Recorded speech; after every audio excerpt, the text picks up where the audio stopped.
کچھ مفسرین نے لکھا اللہ نے مشورہ کیا تھا فرشتوں سے وَإِذْ قَالَ رَبُّكَ لِلْمَلَائِكَةِ إِنِّي جَاعِلٌ فِي الْأَرْضِ خَلِيفَةً، لیکن کچھ مفسرین کہتے ہیں کہ اللہ کو ضرورت نہیں فرشتوں سے مشورہ کرنے کی. اللہ نے فرشتوں سے مشورہ نہیں کیا بلکہ رب نے انہیں آگاہ فرمایا تھا کہ میں لگا ہوں زمین پہ اپنا نائب بنا، میں خلافت دینے لگا ہوں زمین پہ. اب یہ تو دینے والے کی مرضی ہے نا اس نے کس کو دینی ہے، یہ تو دینے والے کی مرضی ہے نا اس نے. تو کچھ لوگ کہتے ہیں کہ دینے والے سے زیادہ ہمیں پتہ ہے. تو فرشتوں کو بھی یہ اجتہادی خطا ہو گئی، کہنے لگے یا اللہ اسے نہ بنانا، یہ فساد کرے گا، یہ خون ریزیاں کرے گا. تو اللہ نے فرمایا جو میں جانتا ہوں وہ تم. اللہ اکبر. امام راضی فرماتے جب رمضان آتا ہے تو اللہ فرشتوں سے کہتا ہے ذرا یہ کھول کے دروازے دیکھو نا یہ زمین پہ کیا کر رہے ہیں. تم تو کہتے تھے فساد کریں گے اور یہ سارے تراویح بڑھ رہے ہیں. تم تو گویا کہتے تھے فساد کریں گے اور یہ تو دیکھو گویا رمضان کے روزے رکھ رہے، یہ تو میری یاد میں نکلے ہوئے. تم کچھ کہتے تھے اور دیکھو میں نے تمہیں کہا تھا نا جو میں جانتا ہوں وہ تم. اللہ نے پھر حضرت آدم علیہ السلام کو تمام زمانے کے علوم عطا کیے، علم سکھا لیا. تو فرشتوں سے کہا تم بھی ان چیزوں کے نام بتاؤ تو وہ بتا سکے نہیں. اللہ نے فرمایا اب اس طرح کرو آدم کو سجدہ کرو. سب نے سجدہ کیا سوائے وہ. کہنے لگا یا اللہ صرف تجھے ہی کرنا ہے، کرنا بھی صرف اللہ کو چاہیے، پر رب کے آگے بھی جھکنا چاہیے، اور جس کے سامنے رب جھکائے نا وہاں بھی. اور یہ جو عاجزی ہے نا، یہ جو جھکنا ہے یہ علم کے آگے ہے.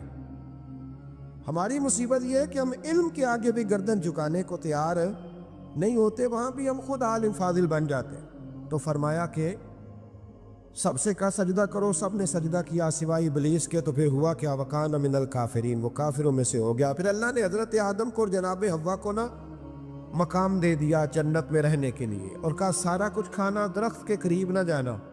فطرت ہے نا انسان کی، وہ جستجو کرتا ہے، کہا اس درخت کے پاس نہ جانا. تو حضرت حوا سلام اللہ علیہ کہتے ہیں دل میں خیال رہتا تھا کہ آخر ہے کیا درخت کے پاس. یہی انسان کا عقیدہ توحید ہے کہ جہاں سے رب منع کر دے وہاں وہ منع ہو جائے. اور یہ ان کی خطا نہیں تھی، یہ اللہ کی حکمت تھی، چونکہ رب نے تو پہلے کہہ دیا تھا بنایا ہی زمین کے لیے، تو یہ تو سارا کچھ ہونا تھا تو زمین پہ آنا تھا نا.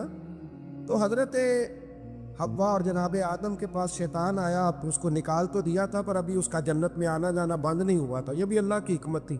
تو وہ کہنے لگا تمہیں پتہ ہے بعد میں مر جاؤ گے. تو حضرت حوا کہنے لگی کیا موت بھی آئے گی؟ کہاں، اس کی تکلیف بھی بڑی ہوگی، تو پھر بچیں گے کیسے؟ تو کہنے لگے پھل کھا لو اس درخت کا. تو بچنے کے لیے پھل کھایا تھا. حضرت عیسیٰ علیہ السلام ایک دن پڑھ رہے تھے انجیل، تو آپ نے نبی پاک کا تذکرہ پڑھا، اس سانپ نے سن لیا. تو حضرت عیسیٰ سے کہنے لگا حضور یہ بتائیں کہ وہ نبی پاک ملیں گے کہاں؟ تو حضرت عیسیٰ فرمانے لگے کہ مکے میں آئیں گے اور مدینے میں رہیں گے. تو کہا ملاقات کیسے ہو سکتی ہے؟ فرمایا چلا جا مکے. تو وہ سانپ 600 سال غار ثور میں، اس نے 70 جگہ پہ سوراخ کیے. کتنے سال بیٹھا رہا بول کے بتائیے؟ آپ 6 گھنٹے بیٹھ کے دکھائیں، سوال ہی نہیں پیدا ہوتا. ہم بڑے کمزور ہو گئے، ہمارے لیے معاملہ بڑا اور طرح کا ہے. ہماری مرضی کا کوئی بات کرے تو ہم اس سے راضی ہیں. 600 سال وہ سانپ بیٹھا رہا، 600 سال، اور 70 اس نے سوراخ کیے غار ثور میں. لیکن وہ بھی عاشق تھا نا. اور یہاں معاملہ یہ تھا کہ ابوبکر صدیق دعا مانگ کے گئے تھے کہ میں نے کسی کو موقع نہیں دینا، ایک میں ہوں گا دوسرا میرا یار ہوگا. وہ غار ثور کی تو لذت ہی یہ والی تھی، ایک میں ایک میرے محبوب. اس نے 70 سوراخ کیے ہوئے تھے. جناب ابوبکر صدیق نے کہا حضور آپ ٹھہریں، میں ذرا بھی آیا صفائی کر کے. تو نبی کریم علیہ السلام رکے تو حضرت ابوبکر صدیق نے کہیں پگڑی پھاڑ کے رکھی، کہیں چادر پھاڑ کے رکھی، اتنے سوراخ بند کیے تو جو ایک رہ گیا وہاں ایڑی رکھ دی. تو اب وہ سانپ بھی شکوہ کرنے لگا کہ یار تو بھی کوئی نرالا ہی عاشق ہے کہ میں نے تو کسر ہی کوئی نہیں چھوڑی تھی، 70 سوراخ کیے تھے اور تو نے بھی کمال ہی کر دی ہے، یہ سارے ہی بند کر دیے، جو بچ گیا اس پہ ایڑی رکھ دی. اس نے پتہ نہیں کتنے ڈنگ مارے. سانپ کا جب ڈنگ لگتا ہے تو وجود میں بہت زیادہ گرمی پیدا ہوتی. حضرت ابوبکر صدیق کے بارے میں ہمارے شارحین نے لکھا روئے نہیں، وجود اتنا گرم ہوا کہ آنسو ٹپک پڑے. نبی کریم صلی اللہ علیہ وسلم نے فرمایا ہٹا نا ذرا پیر. پھر انہوں نے ہٹایا تو میرے مصطفیٰ میں لعاب دہن لگایا. حضرت ابراہیم ابن ادہم رحمت اللہ علیہ بادشاہ وقت تھے، اللہ سے بڑا پیار تھا۔ رات کو بستر پہ لیٹتے تو دل کرتا میرے اندر بھی اللہ ایسی صلاحیت پیدا کرے کہ میں بولوں تو میرا رب مان جائے، میں بات کروں تو میرا رب میری اس بات کا بھرم رکھے۔ دل میں خیال آتا تھا، لیکن تھے تو بادشاہ نرم نرم بستروں پہ سوتے تھے۔ ایک دن سوئے ہوئے تھے، چھت پہ کسی کے چلنے کی آہٹ محسوس ہوئی۔ بادشاہ کی چھت پہ بغیر اجازت کون گیا؟ کون ہے چھت پہ؟ تو جب مالک کسی کو قریب بلانا چاہتا ہے تو سبب بھی پیدا فرمائی دیتا ہے۔ وہ بندہ تھا کہ فرشتہ تھا، وہ انسان تھا یا اللہ کا پیغامبر تھا؟ اوپر سے بولا، کہنے لگا میرا اونٹ گم ہو گیا ہے، آپ کی چھت سے تلاش کر رہا ہوں۔ بولیے گا، میرا اونٹ گم ہو گیا ہے، آپ کی چھت سے تلاش کر رہا ہوں۔ حضرت ابراہیم ابن ادم کہنے لگے بڑا بیوقوف ہے، بھلا اونٹ کا چھت پہ کیا کام؟ تو وہ اوپر سے آواز دے کے کہنے لگا آپ بھی بڑے بیوقوف ہیں، نرم نرم بستروں پہ خدا کی یاری کا کیا کام؟ نرم بستر بھی ہو، آرام بھی ہو، رب بھی ملے۔ الذین یذکرون اللہ قیاما وقعودا وعلی جنوبہم، اٹھو، بستر چھوڑو، اس کی بارگاہ میں کبھی قیام کرو، کبھی سجدہ کرو، کبھی رو کے اسے مناؤ، کبھی ناز کر کے اسے مناؤ، کبھی اس کے یار پر درود پڑھ کے مناؤ، کبھی قرآن کی تلاوت کر کے مناؤ، کبھی ذکر حسین کر کے مناؤ، کبھی یاد صدیق کر کے مناؤ، کبھی سیدہ فاطمہ کا نام لے کے اسے راضی کرو، کبھی حضرت عائشہ کے تذکرے کر کے اسے راضی کرو، پھر بستر پہ کیوں لیٹے ہوئے؟ حضرت ابراہیم بن ادم فرماتے دل پہ چوٹ کر گئی بات، اٹھا، بادشاہی چھوڑ دی، جنگل میں نکل گیا، اس کی یاد میں لگ گیا، چھوڑ دیا سارا کچھ۔ ایک دن دریا کنارے بیٹھے، سوئی دھاگے کے ساتھ اپنی قمیض سی رہے، پرانے دور کا وزیر گزرا، اسے بڑا ترس آیا، آگے کہنے لگا بادشاہ کیا آپ نے کھپ پایا؟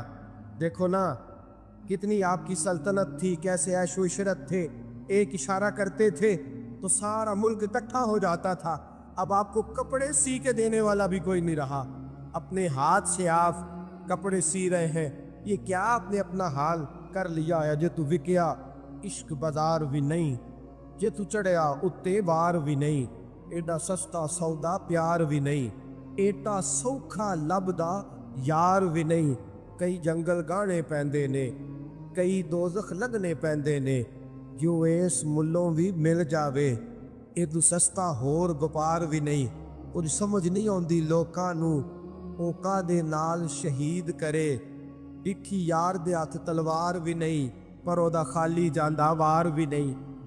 مانے لگے وہ کیسی بادشاہت تھی اور یہ آپ کو کپڑے سی کے دینے والا بھی کوئی نہیں۔ اللہ کے بندے زیادہ باتیں نہیں کرتے، کام زیادہ کرتے ہیں، وہ پاسوں میں نہیں الجھتے، وہ عمل کی دنیا میں آگے نکلتے ہیں، بول بول کے اپنا آپ ظاہر نہیں کراتے، وہ اپنے کردار سے اپنا آپ ظاہر کراتے ہیں۔ سوئی کے ساتھ کپڑے سی رہے تھے، سوئی دریا میں پھینک دی، بولے کچھ نہیں، اس نے کہا کہ وہ بادشاہت کتنی اچھی، جواب کچھ نہیں دیا، سوئی پھینک دی۔ اب دیکھا وزیر کی طرف نگاہ اٹھا کے، اب دوبارہ کہنے لگے مچھلیوں میری سوئی تو واپس کرو، مچھلیوں میری سوئی تو واپس کرو۔ ہر مچھلی اپنے منہ میں سونے کی سوئی لے کے برآمد ہو گئی، فرمانے لگے سونا تو چھوڑ آیا ہوں، مجھے میرے والی چاہیے، اس کو تو چھوڑ آیا ہوں، پھر مجھے وہی لا لا کے دکھاتی ہو، چھوڑ آیا ہوں میں، مجھے سونے کی ہاتھ میرے والی سوئی لاؤ۔ ایک مچھلی سوئی لے کے آئی، حضرت ابراہیم بن ادہم سوئی پکڑی، پھر سے کپڑے سینے لگے، ایک جملہ جواب میں، اس وزیر کی اتنی لمبی چوڑی تکڑی اور ایک جملہ جواب میں، یوں نگاہ اٹھائی، فرمانے لگے وہ حکومت اچھی تھی یا یہ حکومت اچھی ہے؟ وہ حکومت اچھی تھی یا یہ حکومت اچھی ہے؟ پتہ اس کا اثر کیا ہوتا ہے؟ کردار دکھانے کا، کردار دکھانے کا، خدا کی محبت دکھانے کا۔ حضرت ابراہیم بن ادم فرمانے لگے اس وقت تو دنیا میری ڈر کے بعد مانتی تھی، اب اللہ سے پیار کیا ہے تو اللہ نے ساری مخلوق کے دلوں میں میری محبت پیدا فرما دی، اب لوگ مجھ سے محبت کرتے ہیں اس لیے کہ میں نے اللہ سے پیار کیا ہے، اس نے سارے میرے فرما بردار بنا دیے ہیں۔ پتہ اس کا اثر کیا ہوتا ہے؟ وزیر نے کیا کیا، گھوڑے سے اترا اور ساتھ جو نوکر تھا اس کو کہنے لگا یہ گھوڑا واپس محل میں لے جاؤ، مجھے بھی وہ والی بادشاہی نہیں چاہیے، یہ والی بادشاہی چاہیے، میں بھی یہ والی بات۔ میرے عزیز، تو کہاں کھویا پھرتا ہے؟ حضرت جابر بن عبداللہ رضی اللہ تعالی عنہ، بخاری مسلم ہے، کہتے ہیں جب خندق کی جنگ ہو رہی تھی نا، غربت بڑی تھی، قحط بڑا تھا، صحابہ پریشان تھے، دو دو تین تین پتھر پیٹ پہ باندھے ہوئے۔ میں حضور کو دیکھ کے گھر آیا تو زوجہ سے کہا بھلی مانس کچھ ہے کھانے کی؟ کہنے لگی تھوڑے سے جو ہے۔ تو میں نے کہا پیسوں کی تو کتنی روٹیاں بنے گی؟ کہنے لگی 2-3، 4 بن جائیں گی۔ کہنے لگے سالن، تو زوجہ کہنے لگی اگر وہ بکری کا بچہ ذبح کرو تو 3-4 بندوں کا سالن بھی بن جائے گا۔ کہتے میں نے اسے ذبح کیا، بیوی سے کہا تو جاؤ پیس۔ کہتے میں نبی کریم کی بارگاہ میں حاضر ہوا صلی اللہ علیہ وسلم، حضور کی خدمت میں۔ زوجہ کہنے لگی کان میں کہنا حضور کے، سارے نہ آئے، جس طرح لیڈروں کے کھانے اندر ہوتے ہیں علیحدہ، اور جو نعرے لگا رہے ہوتے ہیں نا سویر سے انہیں ڈبہ ملتا ہے، لیکن وہ پھر بھی نعرے لگاتے ہی رہتے ہیں۔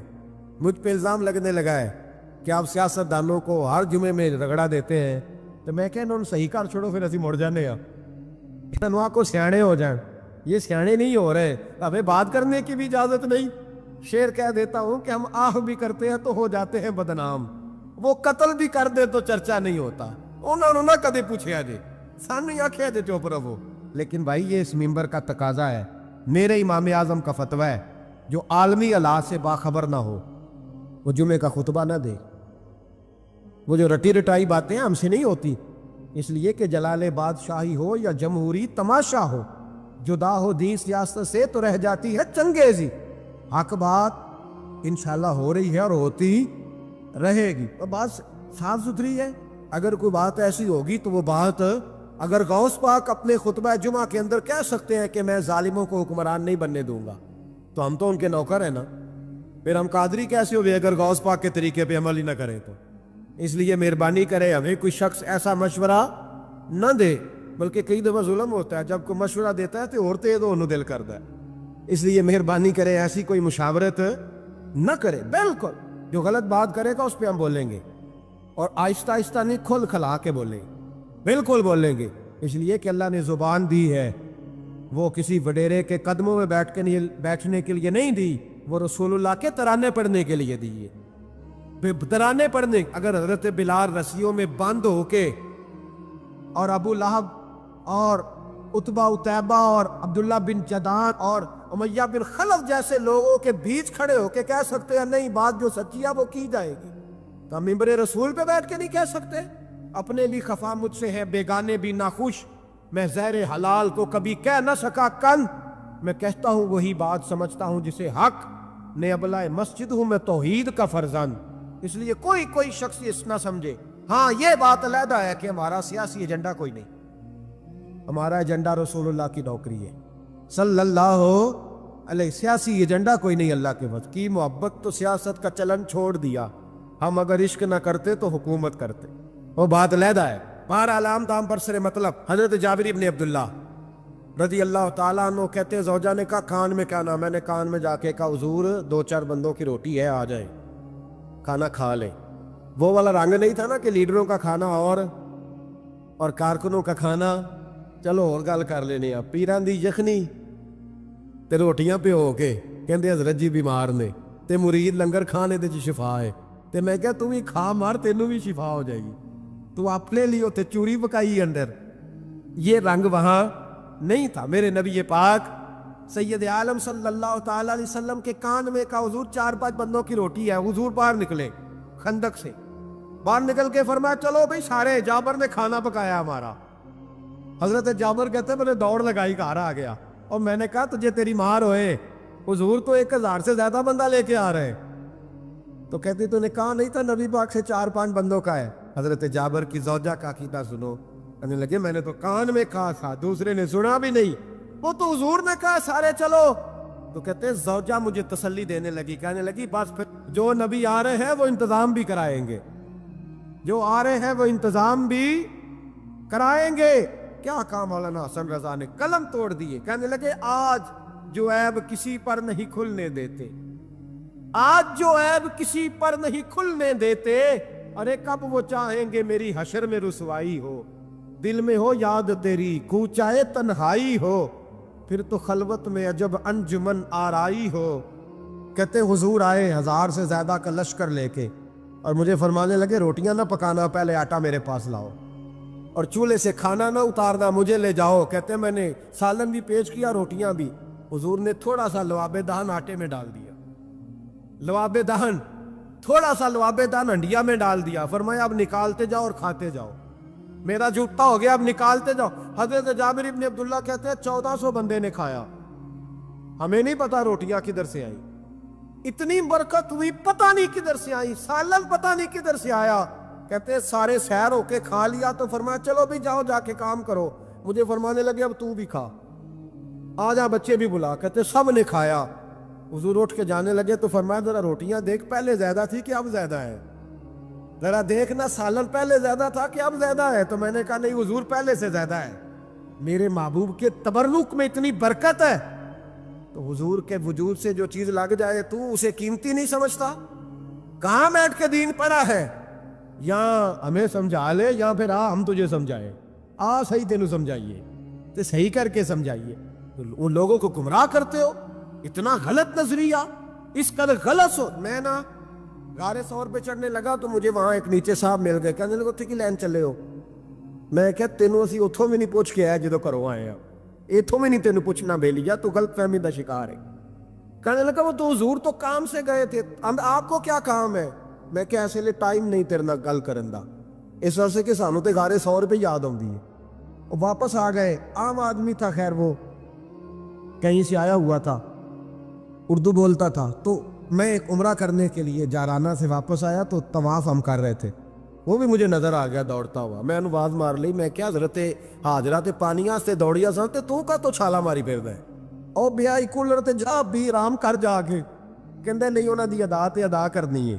تو میں کہ اگر تو حضرت حاجرہ دی ادا کرنی تے اسی حضرت ابوبکر صدیق دی ادا کرنی۔ عجیب آدمی ہے بھائی تو، عجیب بات ہے، لوگوں کا فلسفہ اپنا اپنا، اور پھر پکڑے ہم کہ اس بندے کو جو جواب نہ دے سکے۔ ایسا نہ کرو، یہ زیادتی ہے، امت کو اکٹھا کرو، اتفاق۔ یہ مجھ سے سوال کئی جمعے سے ہو رہا تھا، میں اصل میں نا ان موضوعات کو چھیڑتا نہیں، میری طبیعت اور ہے، لیکن کوئی بندہ یہ نہ سمجھے کہ ہمیں جواب نہیں آتا۔ یہ سوال اٹھا تھا، کوئی یہ نہ سمجھے کہ ہمیں جواب اللہ کے فضل سے، اللہ کے فضل سے۔ یہ قرآن مجید پڑھا ہے، یہ مسجد ہے، یہ جمعے کا دن ہے، ہم بات صرف وہ کرتے ہیں جس میں ضمیر اجازت دیتا ہے، اس لیے کہ سدا تو نہیں نہ رہنا، پتہ نہیں صبح اٹھ سو کے اٹھنا ہے کہ نہیں اٹھنا، تو قوم کو گمراہ کر کے دین کے نام پہ جانا کدھر ہے؟ اس لیے بھائی خیال ہوتا ہے کہ تم لوگوں کو خراب نہ کرو، ہم تو چاہتے ہیں امت اکٹھی ہو جائے، لیکن یہ ظلم کرتے ہو، جب چھیڑو گے کسی کو تو پھر تو اس کا حق بنتا ہے نا وہ بولے، پھر چھیڑا جاتا ہے۔ تھوڑے دن ہوئے حضرت حلیمہ سعدیہ کا سارا گھر گرا دیا، بلڈوزر چلا دیا، کہنے لگے یہاں لوگ آتے ہیں تو شرک ہوتا ہے۔ اور میں نے کہا جہاں اللہ کریم نے توحید پھیلانے کے لیے رسول کو بھیجا، 4 سال جہاں نبی پاک رہے، وہاں کیسے شرک ہو سکتا ہے؟ کس طرح کی تو بات کرتا ہے؟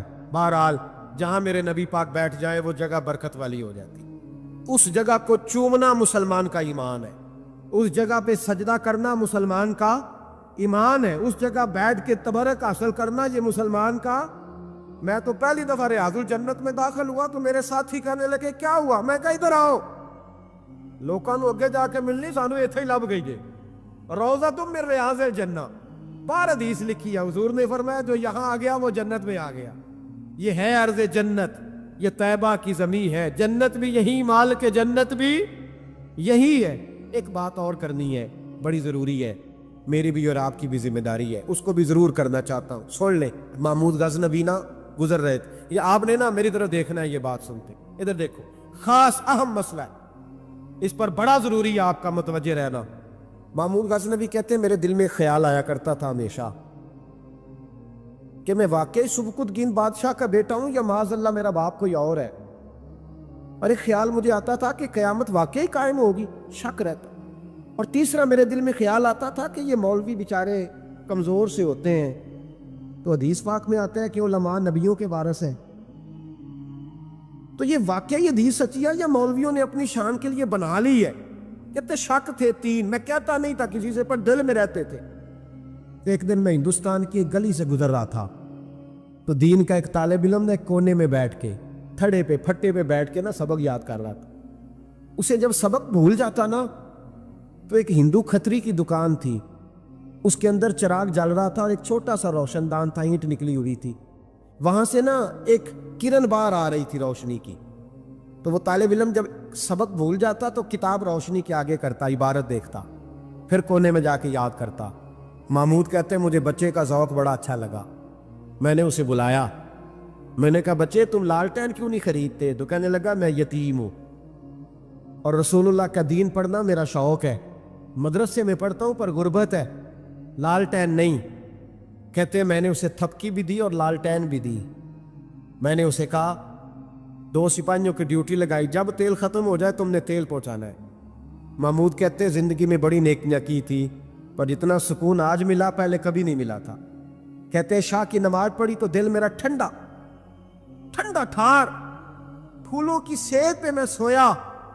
کہتے ہیں آج تو میرے نصیب ہی جاگ گئے، نصیب ہی جاگ گئے۔ کہتے سارا شہر ایسے جیسے پھولوں کی طرح مہک رہا ہے۔ کہتے میں کیا دیکھتا ہوں کہ خواب میں میرے رسول تشریف لے آئے، خواب میری وچ ماہی آیا تے میں گل وچ پا لئیاں باواں تے ڈر دی ماری اکھ بھی نہ کھولاں کتے پھر وچھڑ نہ جاواں۔ اور کسی شخص نے کہا تھا چر ہویا مینوں ترلے لیندیاں کدی موڑ میرے ول واگاں، خواب میری وچ ایک وار جے آویں میں ساری عمر نہ جاگاں۔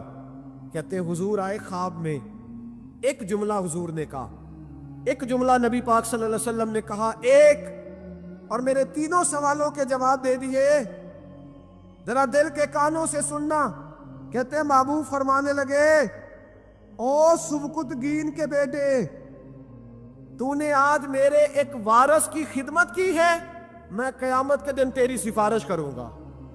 کہتے ہیں مجھے سمجھ آ گئی کہ میں سبکتگین کا بیٹا ہوں، مجھے سمجھ آ گئی کہ قیامت قائم ہوگی، مجھے سمجھ آ گئی کہ علماء نبیوں کے وارث ہیں۔